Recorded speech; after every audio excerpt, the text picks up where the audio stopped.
मित्रों शुभ नमस्कार। जुलाई महीना कैसा रहने वाला है? ग्रहों के परिवर्तन का क्या प्रभाव पड़ने वाला है? कब? जुलाई में।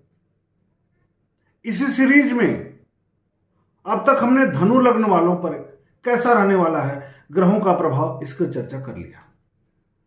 अब यहां हम बात करेंगे मकर लग्न के लिए कैसा रहने वाला समय। जुलाई कैसा जाएगा मकर लग्न के लोगों के लिए? बड़ा अटपटा लग रहा होगा, नया चीज सुन रहे हैं कि सभी लोग राशिफल की बात करते हैं, उनकी अपनी विधा है। हम यह कुछ स्पष्ट कर देना चाहते हैं आप सभी को कि जब किसी बच्चे का जन्म होता है तो उस समय लग्न को देखते हैं और उसी समय से लग्न को केंद्रित मान करके वैदिक ज्योतिष में, हम ही नहीं सभी सम्मानित जो ज्योतिर्विद लोग हैं सभी लोग करते हैं, मैं सबका सम्मान करता हूं, लेकिन हमने देखा कि जो भी घटनाएं घट रही हैं वो लग्न पर ज्यादा सटीक घटती हैं। चंद्र भी एक ग्रह है, सूर्य भी उसी की तरह है, मंगल है, शुक्र है, सारे ग्रह उसी तरह है। तो चंद्रमा को अगर केंद्र में मान लेंगे तो चंद्रमा का प्रभाव बहुत सटीक नहीं जाएगा, इसलिए हम चंद्रमा को सटीक केंद्र में मानेंगे ही नहीं। हम केंद्र में मान लेंगे लग्न को और उसके अनुसार चंद्रमा के भी फल को समझेंगे कि चंद्रमा किस प्रकार प्रभावित कर रहा है। चंद्रमा मन है, माता है, तो मन को भी केंद्र में मानते हैं, हम मानते हैं माता भी केंद्र है, लेकिन हमारे जीवन में इनकी भी भूमिका है। हमारे जीवन में तो लग्न जीवन है, लग्न शरीर है, शरीर है, शरीर के इर्द गिर्द ही चीजें घूमती। शरीर नहीं तो सब नश्वर है, तो लग्न शरीर है, तो लग्न को केंद्र में मान करके हम बात करेंगे। मैं अपनी बात कर रहा हूं, मैं किसी की आलोचना बिल्कुल नहीं कर रहा हूं। सब लोग चंद्र राशि से निकाले, अच्छी बात है, लेकिन पहले आप अपनी कुंडली को खोलिएगा और लग्न देखिएगा कि आपका लग्न क्या है। यदि आपका लग्न मकर है तो उसके फल को आप समझिएगा। तो कैसा रहने वाला है मैं जुलाई का महीना आपके लिए, तो पहले लग्न पर समझिए, फिर चंद्र राशि से समझ सकते हैं। वो भी नहीं पता तब आप नाम राशि के अनुसार इसके फल को समझेंगे, वहां भी सटीक होगा, लेकिन पूरी तरीके से लग्न पर देखेंगे तो बिल्कुल सटीक जाएगा। तो ग्रहों का परिवर्तन हो कहां रहा है, क्योंकि जब परिवर्तन होगा तो उसी के अनुसार फल तैयार होगा। तो ग्रहों में राजा सूर्य से प्रारंभ करेंगे तो सूर्य का परिवर्तन हो कहां रहा है? 16 जुलाई तक ये रहेंगे मिथुन राशि में, बुध की राशि में रहेंगे।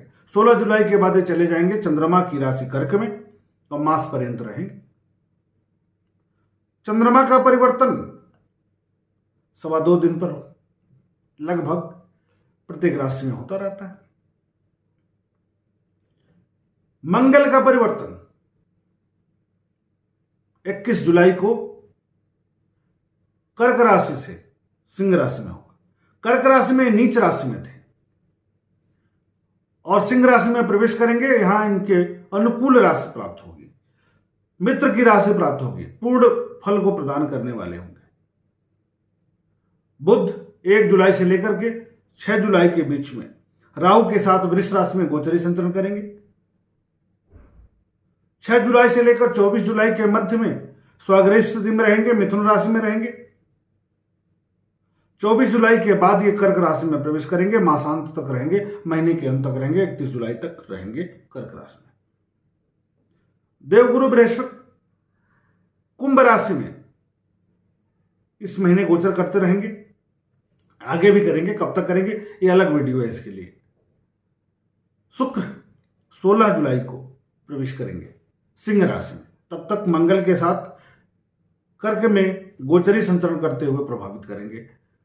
शनिदेव अपनी राशि मकर में गोचर करेंगे, वृश्चिक राशि में केतु महाराज रह करके हम सभी को प्रभावित करेंगे, चराचर जगत को इस तरह परिवर्तित होकर के ये सारे ग्रह अपना प्रभाव स्थापित करेंगे। तो किसी भी लग्न की बात करेंगे तो किसी भी व्यक्ति की बात करेंगे तो सबसे पहले किसका कहाँ आवश्यकता पड़ती है? शरीर। तो शरीर स्वस्थ है कि नहीं स्वस्थ है? तो स्वास्थ्य की बात करेंगे। तो इस जुलाई महीने में स्वास्थ्य कैसा रहेगा, स्वास्थ्य की दृष्टि से बात कर लिया जाए तो स्वास्थ्य की दृष्टि से समय सामान्य अनुकूलप्रद है। लग्नेश स्वयं लग्न में रहेंगे, इसलिए स्वास्थ्य तो मैक्सिमम ठीक ही रहेगा। मनोबल ठीक बना रहेगा। पराक्रम में वृद्धि के योग बनेंगे। 16 जुलाई के बाद विशेष तौर पर सतर्क रहने की जरूरत है। 21 जुलाई के बाद पेट की समस्या उत्पन्न हो सकती है। पैर में चोट अथवा दर्द की भी संभावना बन सकती है। बीच बीच में निगेटिव थिंकिंग भी आ सकती है। सामान्य स्तर पर काम हो रहा है, नहीं हो रहा है, सर में अकारण दर्द हो रहा है, तो सामान्य स्तर पर बहुत हल्का तनाव को रहेगा, ज्यादा नहीं रहेगा। क्योंकि जब लग्नेश वक्री होते हैं तो थोड़ा सा स्थितियां गड़बड़ाती हैं, भले वो स्वग्रह स्थिति में है। तो बहुत बड़ी बात नहीं है, नकारात्मक बहुत नहीं है। यह महीना स्वास्थ्य की दृष्टि से सामान्यतः ठीक जाएगा, संभल जाएंगे। मूल कुंडली में यदि शनि नकारात्मक है, महादशा गड़बड़ है, तो उसको आप समझ लीजिएगा, महा उपाय जरूर करिएगा। अब स्वास्थ्य की बात हो गई तो धन की बात हो जाए तो धनागम के दृष्टि से समय अनुकूलप्रद है, परंतु अचानक धन खर्च भी बढ़ सकता है। भाई पैसा आएगा, उसी के अनुसार अचानक आप कुछ कहीं और प्लानिंग कर रहे थे, कहीं और खर्च हो जाएगा। तो इस तरह का वातावरण बन सकता है।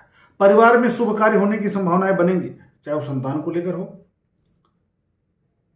चाहे धार्मिक कार्य हो, धार्मिक अनुष्ठान हो। किसी न किसी प्रकार का धार्मिक कृत्य इस बीच में हो सकते हैं जहां धन खर्च हो सकता है। व्यापार आदि में विस्तार का पूरा योग बना हुआ है। जो लोग व्यापार करते हैं, व्यापारिक भाई बंधुओं के लिए यह समय अनुकूलप्रद है। वाणिज्य व्यवसाय के क्षेत्र में, सेल्स मार्केट के क्षेत्र से, वकालत के फील्ड से यदि कोई जुड़ा है तो उसके लिए भी समय ठीक है। 21 जुलाई तक व्यापार वाणिज्य विस्तार के लिए समय बढ़िया है। इनकम अच्छा होगा तो आपके लिए तो समय अच्छा हो ही गया। लेकिन आपको वाणी पर ध्यान रखना है, गलत कमिटमेंट बिल्कुल नहीं करना है। न करिए, बिना किए कहे कर दीजिए, लेकिन आपने अगर कह दिया और नहीं किया तब आपके लिए समय ठीक नहीं है, तब आपको परेशान होना पड़ सकता है। अब बात करेंगे सुख की। सुख कैसा रहेगा? तो सुख के लिए समय मध्यम है, विशेषकर 21 जुलाई तक। 21 जुलाई के बाद सुधार की तरफ आप जाएंगे, सकारात्मकता आएगी। जो भी नकारात्मक विचार थे, क्रोध का कारण बन रहा था, एक तनाव का वातावरण बन रहा था, तो वो 21 तक ठीक रहेगा। उसके बाद थोड़ा सा, चूंकि मंगल का परिवर्तन हो जाएगा, सिंह राशि में अष्टम में चले जाएंगे, तो थोड़ा पेट की समस्या उत्पन्न हो जाएगी। तो जब तबीयत खराब होगी तो स्वास्थ्य का समस्या, तो मन में गड़बड़ी आएगी और सुखों में कमी आ सकती है। अब पढ़ाई बात कर ले, संतान के पक्ष से कैसा रहेगा?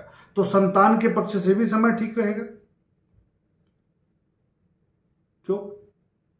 क्योंकि शुक्र महाराज कर्क राशि में रहेंगे, तो पारिवारिक सुखों की प्राप्ति कराते रहेंगे। परिवार के लिए समय अनुकूलप्रद बना रहेगा। संतान को लेकर के एक सुख की अनुभूति होती रहेगी। 16 के बाद हो सकता है थोड़ी सी चिंता बढ़े, इसलिए मध्यम हो गया, बहुत अच्छा नहीं रह गया। पढ़ाई के लिए आपको एक्स्ट्रा एफर्ट करना पड़ेगा। क्यों करना पड़ेगा? क्योंकि राहु वहां पर गोचरी संचरण कर रहे हैं। यदि मूल कुंडली में थोड़ी भी गड़बड़ दशा है तो इस बीच में मन में भटकाव उत्पन्न हो सकता है। यदि मूल कुंडली में महादशा अच्छी है तब बहुत अच्छा समय रहेगा आपके लिए, एक बेहतर समय रहेगा। ट्रैक परिवर्तन का जो संयोग बनेगा वो नहीं होगा, नहीं तो ट्रैक परिवर्तन या सब्जेक्ट परिवर्तन या कुछ नया करने की तरफ भी दिमाग जाएगा। हो सकता है वो पूरा ना हो, लेकिन उधर दिमाग जाएगा। जीवन साथी के साथ संबंध कैसा रहेगा? तो 16 जुलाई के बाद दाम्पत्य जीवन में अचानक टकराव की स्थिति उत्पन्न हो सकती है। लव अफेयर में भी यही स्थिति कमोबेश बनी रहेगी, टकराव की स्थिति उत्पन्न हो सकती है। 16 जुलाई विशेष करके 16 जुलाई से लेकर 21 जुलाई के मध्य में सतर्क रहने की जरूरत है। एक्स्ट्रा कुछ ऐसा नहीं करना है आपको कि जिससे संबंध पूरी तरीके से खराब हो जाए। क्रोध बढ़ जाएगा, क्रोध पर आपको नियंत्रण रखना होगा। इतना ही दिन आप सतर्क हो जाएंगे तो उसके बाद स्थितियां आपके पक्ष में हो रही हैं, बेहतर हो रही हैं। भाग्य कैसा रहेगा? सामान्य अच्छा रहेगा, सामान्यतः अच्छा रहेगा। सोशल सामाजिक स्तर पर, कार्य क्षेत्र पर, सरकारी क्षेत्र में है, प्राइवेट सेक्टर में है, जहां भी आप काम कर रहे हैं वहां के लिए 16 जुलाई तक परिश्रम में अवरोध कम होगा। उसके बाद अवरोध बढ़ जाएगा। 16 जुलाई तक अवरोध कम रहेगा, उसके बाद अवरोध बढ़ जाएगा। इसका क्या मतलब हुआ कि सोशल सेक्टर के हिसाब से कार्यस्थल पर लोग विरोध ज्यादा करेंगे, सपोर्टर कम होंगे। हो सकता है कुछ नहीं होता कि वहां से आप जहां कार्य कर रहे हैं वहां से आपके जो उच्च पदस्थ अधिकारी हैं उनसे कोई चुगली करता है और आपको उसका नुकसान झेलना पड़ जाए, तनाव के स्तर का वातावरण हो जाए, आपकी क्लास लग जाए, इस तरह की स्थितियां उत्पन्न हो सकती हैं। थोड़ा सतर्क रहिएगा। पारिवारिक सदस्यों के कारण,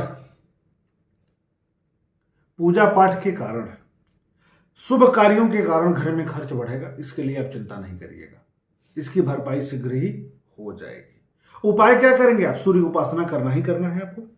तांबे का टुकड़ा श्री रामचंद्र जी के चरणों में चढ़ाना है प्रत्येक रविवार। बस यही एक उपाय आपको कर लेना है। मूल कुंडली में ग्रहों को आप मेंटेन किए रहिएगा, वहां महादशा गड़बड़ नहीं होने पाए, इसका ध्यान रखिएगा। क्योंकि मूल कुंडली में यदि ग्रह दशाएं बहुत गड़बड़ होंगी तो जो गोचर का बहुत अच्छा भी फल होगा तो आपको प्राप्त नहीं होगा। इस तरह से मकर लग्न वालों के लिए कैसा रहने वाला है इसकी चर्चा हम लोगों ने कर लिया। अब हम बात करेंगे कुंभ लग्न वालों के लिए। इस प्रकार आप सभी के जीवन में सुख संपन्नता आए, वैभव आए, ईश्वर की शुभ कृपा प्राप्त हो, इसी कामना के साथ फिर मिलते हैं। शुभ नमस्कार।